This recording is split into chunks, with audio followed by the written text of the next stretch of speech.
ब्रह्मपुर सदर थाना अंतर्गत रहिका बड़ साहि जड़े युवक को हत्या कर मृत युवक जनक हेली उक्त ग्रामर मधुसूदन जेना बयस 28। तेबे मृत युवक संपर्कीय दादा और पुओ मिलित भाव आक्रमण कर अभियोग होइछि।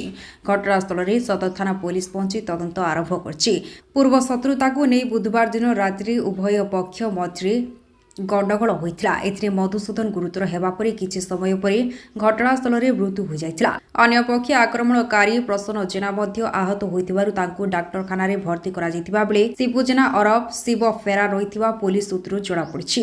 एने परिवार लोके सदर थाना रे 405/24 एक मामला रुजु करितिबा थाना अधिकारी सूचना।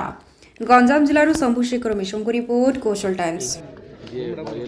मधुसूदन जेना कौन है बाप जोई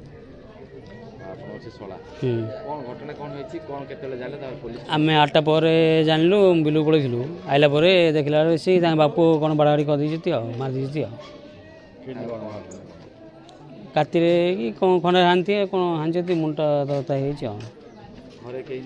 ना नहीं कहीं नहीं बाहर रोचे हाँ एकेला रोला घर जाई बाड़ी किसी कारण नहीं।